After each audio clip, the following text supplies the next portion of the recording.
A natureza humana e a antropologia da neurose. 1. O tema da antropologia. No capítulo anterior, discutimos a importância da recuperação de poderes perdidos, isto é, inibidos, da infância no indivíduo maduro. Ampliemos agora nossa perspectiva e falemos um pouco sobre o que foi perdido em nossa cultura adulta e no emprego presente das faculdades do homem. Porque aqui também, nos campos que se alteram, dados pelas novas faculdades e pelos novos objetos, sentimentos e atitudes são inibidos. Sentimentos e atitudes estes que deveriam, numa condição saudável, ser ou menosprezados ou utilizados. Este é um capítulo sobre antropologia anormal. O tema da antropologia é o relacionamento entre a anatomia do homem, sua fisiologia e faculdades, e sua atividade e cultura. Nos séculos XVII e XVIII, a antropologia era sempre estudada dessa maneira, culminando provavelmente na antropologia de Kant. Por exemplo, o que é o riso? Como se manifesta culturalmente para o bem-estar do homem? Mais recentemente, os antropólogos perderam de vista esse relacionamento, de modo que seu ramo de estudo particular e seus livros exigem uma divisão bastante surpreendente em duas partes desvinculadas: a antropologia física, a evolução e as raças humanas, e a antropologia cultural, um tipo de sociologia histórica.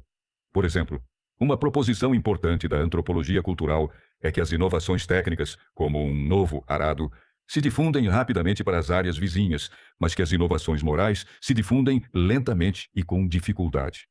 Contudo, essa proposição não se fundamenta como se ela fosse parte da natureza desses objetos culturais, em lugar de ser mostrada como parte da natureza ou do condicionamento dos animais envolvidos, os homens portadores da cultura, e que esses homens, por sua vez, são moldados pela cultura que portam. No entanto, mais recentemente ainda, devido principalmente ao impacto da psicanálise, o interrelacionamento clássico animal/cultural está sendo novamente estudado em termos do treinamento precoce da criança, dos hábitos sexuais e assim por diante. E, do ponto de vista da psicologia anormal, apresentamos aqui algumas reflexões biológicas/culturais. 2. A importância desse tema para a psicoterapia. Podemos perceber a importância da indagação antropológica: o que é o homem?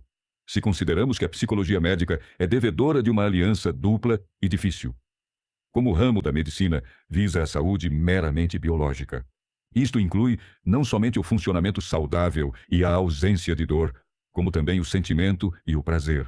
Não somente a sensação, mas uma consciência afiada. Não somente a ausência de paralisia, como também a graça e o vigor. Lidando com uma unidade psicossomática, se a psicoterapia pudesse alcançar esse tipo de saúde, sua existência estaria justificada. E em medicina, os critérios de saúde estão totalmente definidos e cientificamente estabelecidos. Sabemos quando um órgão está funcionando bem. Esse aspecto da natureza humana não apresenta ambiguidade. Contudo, não existe nada semelhante a um funcionamento meramente biológico. Por exemplo, não há nenhum instinto de mero sexo sem o amor ou a evitação do amor. Desse modo, os recursos médicos são insuficientes. Porém, uma vez fora do âmbito da medicina, o próprio objetivo da terapia, a norma de saúde e natureza, torna-se uma questão de opinião.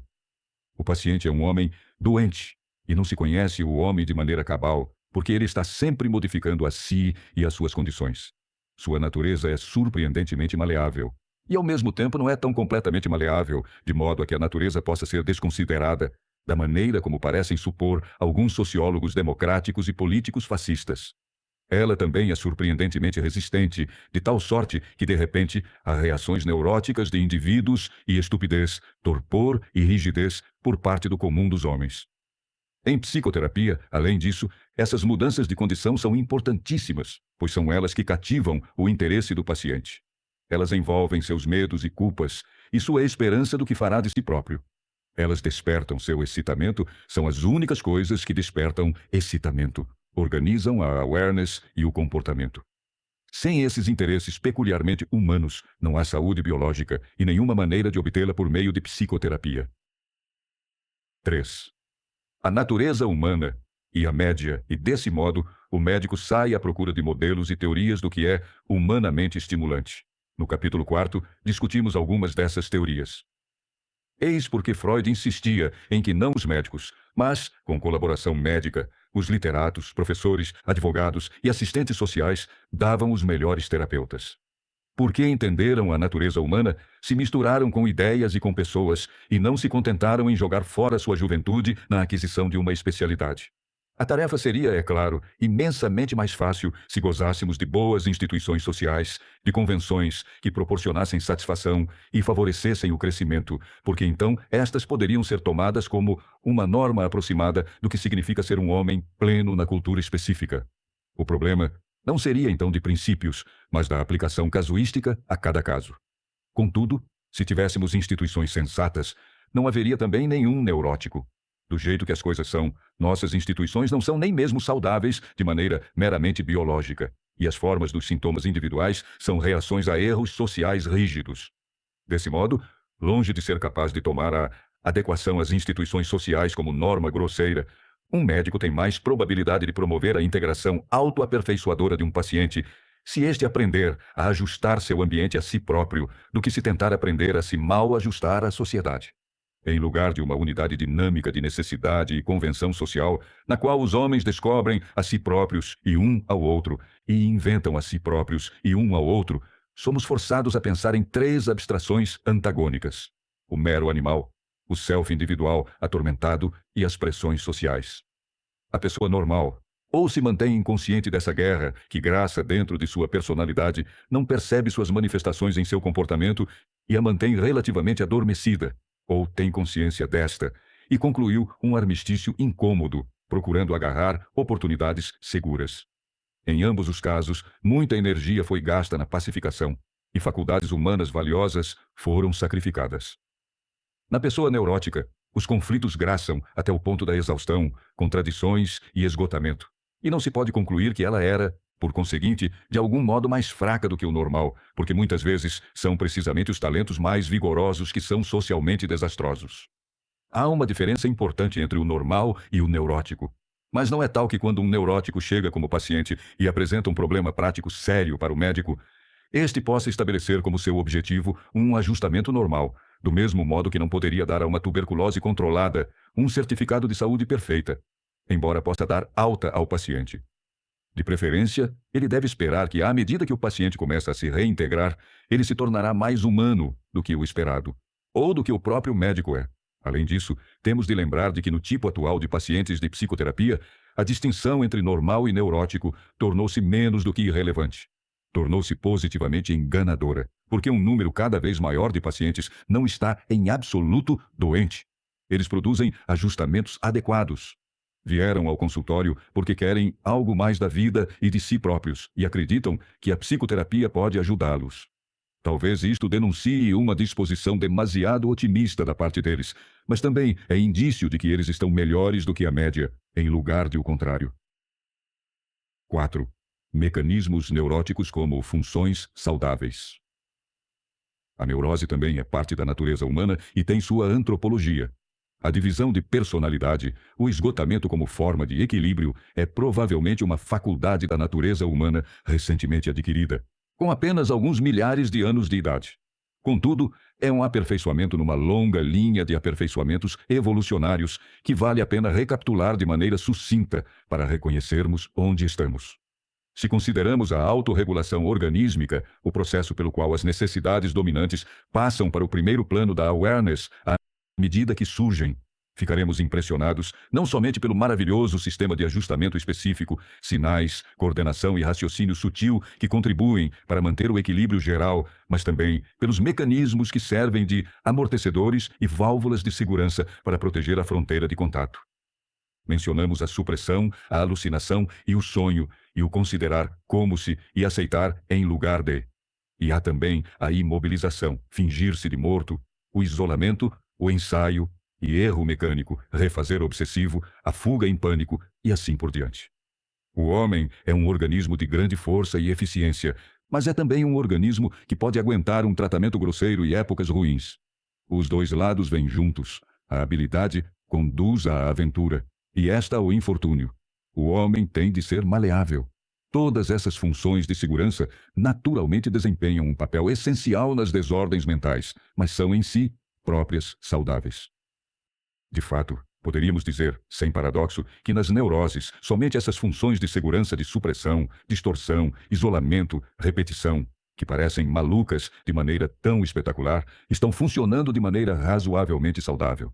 São as funções mais respeitáveis de orientação e manipulação dentro do mundo, especialmente no mundo social, que estão em más condições e não podem funcionar. Num todo precisamente ajustado, os mecanismos de segurança visam aos distúrbios e continuam a funcionar, enquanto as funções mais comuns descansam para reparo. Ou, para expressar isso de outro modo, quando a orientação se perde e a manipulação está falhando, o excitamento, a vitalidade do organismo se expressa especialmente no autismo e na imobilização.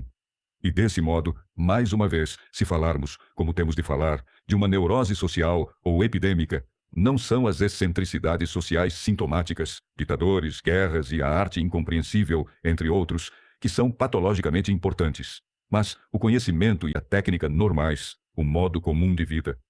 O problema da antropologia anormal é mostrar como o modo comum de vida de uma cultura, ou mesmo do estado humano, é neurótico, e assim se tornou. É mostrar o que se perdeu da natureza humana e, praticamente, planejar experimentos para recuperar isso. A parte terapêutica da antropologia e da sociologia é a política. Mas observamos que a política, talvez felizmente, não se devota, em absoluto, a isso. Ao recapitular os passos da evolução que levam ao homem moderno e à nossa civilização, portanto, damos ênfase ao contrário do que geralmente é enfatizado. Não ao poder intensificado e às conquistas obtidas pelo passo a passo do desenvolvimento humano, mas aos perigos a que nos sujeitamos e aos pontos vulneráveis que foram expostos, que em seguida se tornaram patológicos na derrota. Os novos poderes exigem integrações mais complicadas, e estas falharam muitas vezes. 5. A postura ereta, a autonomia das mãos e da cabeça. 1. A postura ereta desenvolveu-se juntamente com a diferenciação dos membros e, em última instância, dos dedos. Isto teve grandes vantagens tanto para a orientação quanto para a manipulação. Um animal grande e ereto obtém uma visão de longo alcance. Instalado sobre pés amplos, pode usar as mãos para apanhar comida e despedaçá-la, enquanto a cabeça está livre para manusear objetos e seu próprio corpo. Entretanto, a cabeça foi afastada da percepção próxima, e os sentidos próximos, o olfato e o paladar, se atrofiam um pouco. A boca e os dentes tornam-se menos úteis para a manipulação. Como tal, num animal intensamente manipulativo, tendem a se afastar da percepção e da resposta consciente. Por exemplo, pode haver uma lacuna entre o nojo e a rejeição espontânea. Os maxilares e o focinho degeneram, e posteriormente se tornarão um dos locais principais de rigidez. Em resumo, o campo total do organismo e seu ambiente se amplia imensamente, tanto em tamanho quanto em complexidade pormenorizada. Mas a proximidade do contato é mais problemática. E com a postura ereta, surge a necessidade de equilibrar-se e o perigo, tão importante na psicologia ulterior, de cair. As costas são menos flexíveis e a cabeça está mais isolada do resto do corpo e do chão. 2. Quando a cabeça é mais autônoma e menos comprometida, uma visão estereoscópica mais nítida se desenvolve, capaz de avaliar a perspectiva. Os olhos e os dedos cooperam no delineamento de perfis, de modo que o animal aprende a enxergar mais perfis e a diferenciar os objetos em seu campo. Delineando, diferenciamos a experiência sob a forma de objetos. A perspectiva, a discriminação de objetos, a habilidade de manusear aumentam muito o número de conexões entre as impressões e a seletividade deliberada entre elas. A habilidade de isolar objetos de suas situações aperfeiçoa a memória e é o início do processo de abstração. Porém, inversamente, existe a probabilidade, agora, de uma perda ocasional de proximidade, da sensação de fluxo vivo com o ambiente. As imagens dos objetos e abstrações sobre eles interferem. O homem faz uma pausa, com a consciência intensificada, para uma discriminação mais deliberada. Mas pode então esquecer o objetivo ou ser distraído dele, e a situação fica inacabada. Tal preteridade, que pode ou não ser relevante, colore o presente. Finalmente, nosso próprio corpo também se torna um objeto, embora mais tarde, porque este é percebido muito proximamente. 6. Instrumentos, linguagem, diferenciação sexual e sociedade. 3. Uma vez que as coisas e outras pessoas tenham se tornado objetos delineados e abstraídos, podem ter relações habituais úteis, deliberadas e fixadas com o self. Desenvolvem-se ferramentas permanentes, junto com objetos ad hoc, que eram extensões espontâneas dos membros. E a linguagem denotativa se desenvolve junto com clamores instintivos e situacionais. Os objetos são controlados, aplicam-se instrumentos a eles, e os instrumentos também são objetos e podem ser melhorados, e seu uso pode ser aprendido e ensinado. A linguagem também é aprendida. A imitação espontânea é intensificada deliberadamente, e o laço social se estreita. Mas, naturalmente, o laço social preexistiu. Havia comunicação e a manipulação do ambiente físico e social. Não é o uso de instrumentos e da linguagem que põe em contato as pessoas, ou os trabalhadores e os objetos. Eles já estavam em contato organizado e percebido. Os instrumentos e a linguagem são diferenciações convenientes do contato que existe. O perigo que se corre é este. Se a unidade percebida original se debilitar, essas abstrações de ordem mais elevada, objeto, pessoa, instrumentos, palavra, começarão a ser consideradas como a base original de contato, como se fosse preciso uma atividade mental deliberada de ordem mais elevada para entrar em contato. Desse modo, as relações interpessoais tornam-se primordialmente verbais. Ou, sem um instrumento adequado, um trabalhador sente-se impotente. A diferenciação que existia junto com a organização subjacente agora existe em lugar desta. Então, o contato diminui, a fala perde o sentimento e o comportamento perde a graça. 4. A linguagem e os instrumentos combinam-se com os laços pré-verbais mais antigos do sexo, alimento e imitação, para ampliar o campo de ação da sociedade. No entanto, semelhantes complexidades novas podem perturbar as atividades delicadamente equilibradas que são cruciais para o bem-estar do animal. Considere, por exemplo, como desde a antiguidade filogenética remota, herdamos um aparelho sexual requintadamente complicado, envolvendo os sentidos como excitantes e as respostas motoras de tumescência, abraço e penetração, todas minuciosamente ajustadas para um clímax crescente, a assim chamada esterilidade adolescente.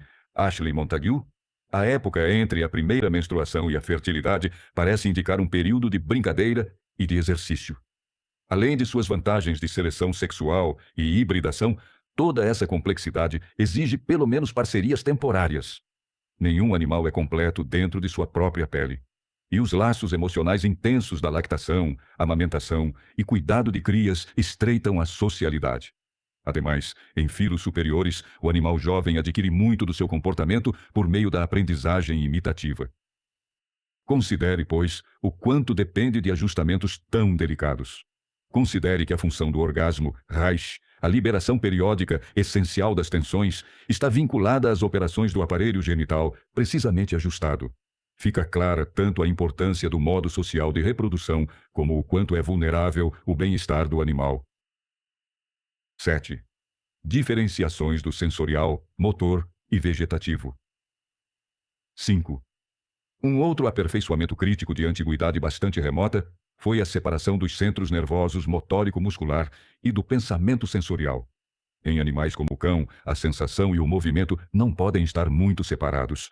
Isto foi salientado há muito tempo por Aristóteles, quando ele afirmou que um cão pode raciocinar, mas que só produz silogismos práticos. As vantagens das conexões mais frouxas no homem são naturalmente enormes. A habilidade de inspecionar, conter-se, cogitar, em resumo, de ser deliberado e de conter o corpo muscularmente, ao mesmo tempo em que se permite o livre jogo dos sentidos e dos pensamentos, junto com a movimentação imediatamente espontânea sob a forma de movimentos secundários dos olhos, mãos, cordas vocais, etc. Contudo, na neurose, essa mesma divisão é fatal, pois é incorporada para impedir-se a espontaneidade. E a unidade prática básica do sentido e do movimento se perde. A deliberação se dá em lugar de, em vez de junto com. O neurótico perde a consciência de que os pequenos movimentos estão ocorrendo e preparando os movimentos maiores. 6. Primitivamente, os laços de sexo, alimento e imitação são sociais, mas pré-pessoais. Isto é, provavelmente não exigem uma percepção dos parceiros como objetos ou pessoas, mas meramente como aquilo que é contatado. Entretanto, na etapa de fabricação de instrumentos, da linguagem e outros atos de abstração, as funções sociais constituem a sociedade no nosso sentido humano específico, um laço entre pessoas. As pessoas são formadas pelos contatos sociais que têm e identificam-se com a unidade social como um todo no que se refere à sua atividade ulterior. Há uma noção, imagem, comportamento e sentimento do self, abstraídos do eu percebido indiferenciado, que reflete as outras pessoas. Esta é a sociedade da divisão do trabalho, na qual as pessoas usam deliberadamente umas às outras como instrumentos. É nessa sociedade que tabus e leis se desenvolvem, refreando o organismo no interesse do supra-organismo, ou melhor, mantendo as pessoas como no relacionamento interpessoal, assim como animais em contato. E essa sociedade é naturalmente portadora do que a maioria dos antropólogos consideraria a propriedade definidora da humanidade, a cultura, a herança social que sobrevive às gerações. As vantagens de tudo isso, assim como as desvantagens, são óbvias. Neste ponto, podemos começar a falar não de perigos potenciais, mas de distúrbios concretos que sobrevivem.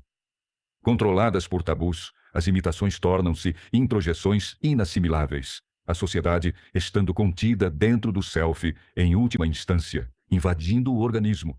As pessoas tornam-se meramente pessoas, em lugar de serem também animais em contato. A autoridade internalizada deixa o caminho aberto para a exploração institucional do homem pelo homem e de muitos pelo todo. A divisão do trabalho pode ser realizada de tal modo que o trabalho não tem sentido para os trabalhadores e torna-se enfadonho.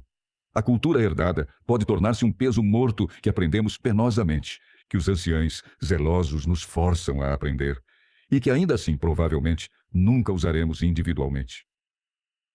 8. As dificuldades verbais nesta exposição. É instrutivo perceber como, ao discutir esse tema, começam a surgir dificuldades verbais. Homem, pessoa, self, indivíduo, animal humano, organismo, são às vezes intercambiáveis e às vezes é necessário distingui-los.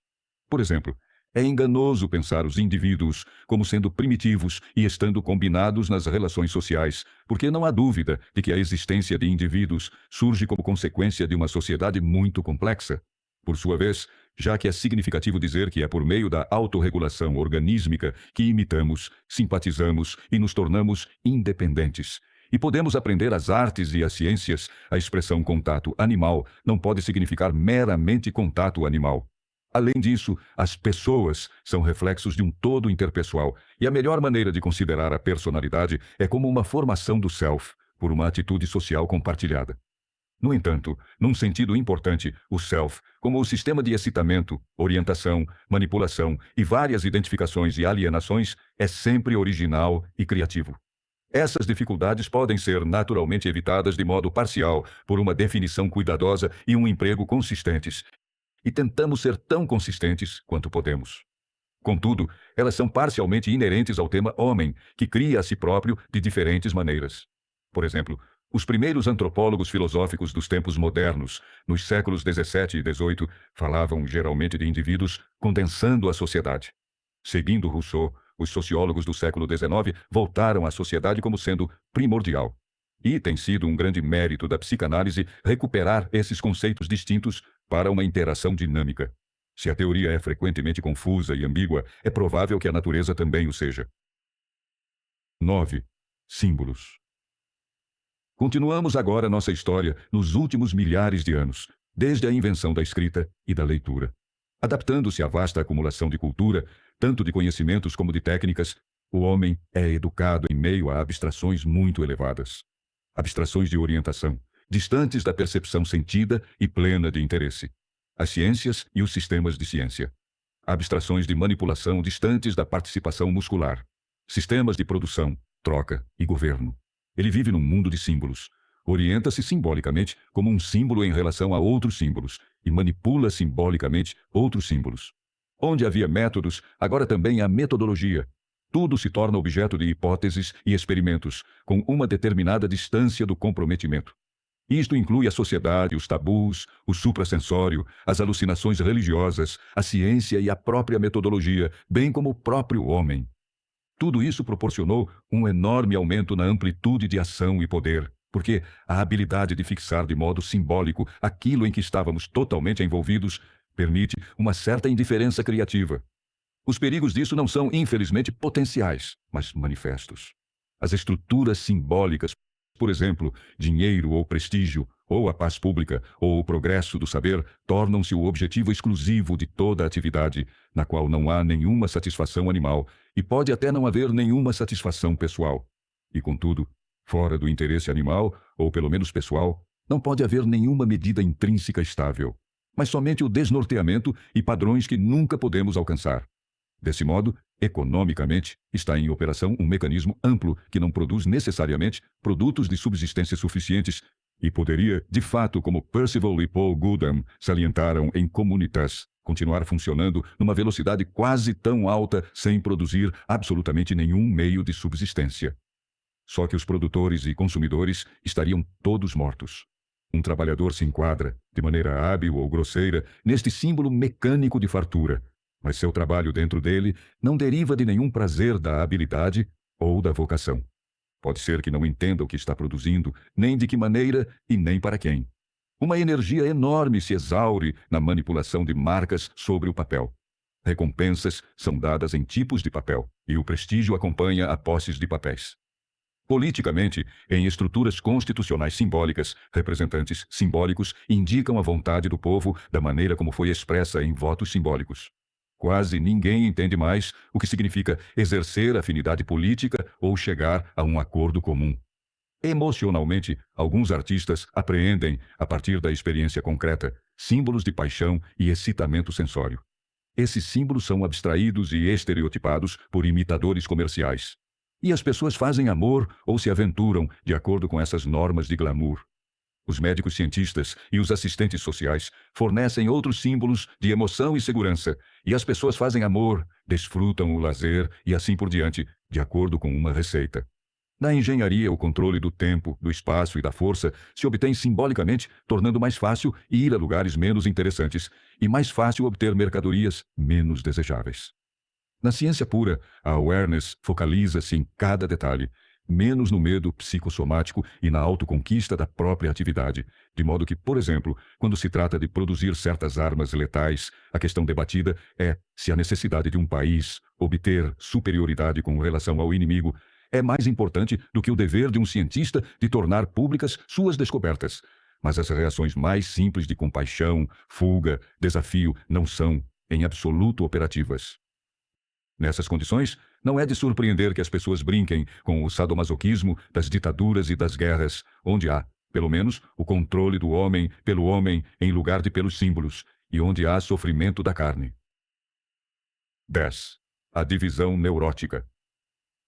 Desse modo, chegamos finalmente a uma aquisição muito recente da humanidade, a personalidade neuroticamente dividida como meio de alcançar o equilíbrio. Confrontado com uma ameaça crônica contra absolutamente qualquer funcionamento, o organismo recorre aos mecanismos de segurança da supressão, alucinação, deslocamento, isolamento, fuga, regressão. E o homem experimenta transformar o fato de viver à custa dos próprios nervos numa nova conquista evolucionária. Nas etapas anteriores, havia aperfeiçoamentos, de maneira que o organismo saudável podia cada vez se fundir num novo todo integrado. Contudo, agora, é como se os neuróticos retornassem e selecionassem os pontos vulneráveis do desenvolvimento passado da raça. A tarefa não é integrar a postura ereta à vida animal, mas agir por um lado como se a cabeça flutuasse no ar por conta própria, e por outro, como se não houvesse absolutamente nenhuma postura ereta ou nenhuma cabeça. E o mesmo ocorre com os outros aperfeiçoamentos. Os perigos potenciais tornaram-se sintomas fatuais. Falta de contato, isolamento, medo de cair, impotência, inferioridade, verbalização e falta de afeto. Resta ver se essa reviravolta neurótica é ou não um destino viável para a nossa espécie. 11. A Idade de Ouro, a civilização e as introjeções. Estivemos definindo aqui os ajustamentos neuróticos de maneira geral como aqueles que empregam a nova faculdade em lugar da natureza anterior, que é reprimida, em vez de, junto com esta, dentro de uma nova integração. As naturezas reprimidas e não usadas tendem então a retornar como imagens de uma idade de ouro ou paraíso, ou como teorias do primitivo feliz. Podemos entender como grandes poetas, como Homero e Shakespeare, devotaram-se a glorificar precisamente as virtudes da era anterior, como se sua função principal fosse evitar que as pessoas esquecessem o que ser um homem costumava ser. E na melhor das hipóteses, de fato parece que as condições da vida civilizada em progresso põem importantes faculdades da natureza humana não só neuroticamente fora de uso, mas também as tornam inusáveis racionalmente. A tranquilidade pública e a abundância técnica, por exemplo, não são muito apropriadas a um animal que caça e talvez precise do excitamento da caça para estimular suas faculdades plenas. Não é de surpreender se semelhante animal complicar muitas vezes necessidades inteiramente irrelevantes. Por exemplo, a sexualidade com o perigo e a caça para estimular o excitamento. Ademais, é provável que atualmente exista um conflito irreconciliável entre uma harmonia social bastante desejável e uma expressão individual bastante desejável. Se estivermos em semelhante etapa de transição para uma sociabilidade mais estreita, então haverá nos indivíduos muitos traços sociais que terão de aparecer como introjeções inassimiláveis, neuróticas e inferiores às reivindicações individuais rivais. Nossos padrões éticos heróicos, que se originam nos sonhos inspiradores de artistas criativos, tendem certamente a relembrar o que era mais animal, sexual, pessoal, valoroso, honrado, etc. Mas nosso comportamento é completamente diferente e lhe falta o excitamento. Por outro lado, é também provável, mesmo se as probabilidades diferentes forem contraditórias, que esses conflitos irreconciliáveis sempre foram, e não só na atualidade, a condição humana, e que o sofrimento concomitante e o movimento em direção a uma solução desconhecida sejam as bases do excitamento humano. 12. Conclusão.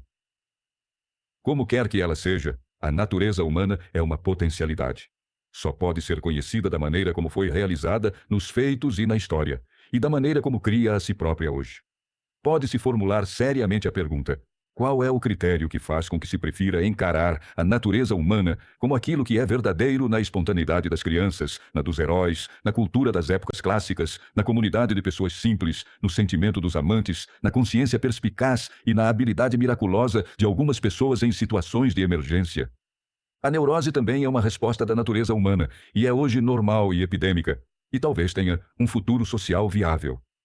Não podemos responder a essa pergunta. Contudo, um psicólogo clínico age de acordo com 3 critérios. 1. A saúde do corpo, conhecida por meio de um padrão definido. 2. O progresso do paciente em ajudar a si próprio. E 3. A elasticidade da formação figura/fundo.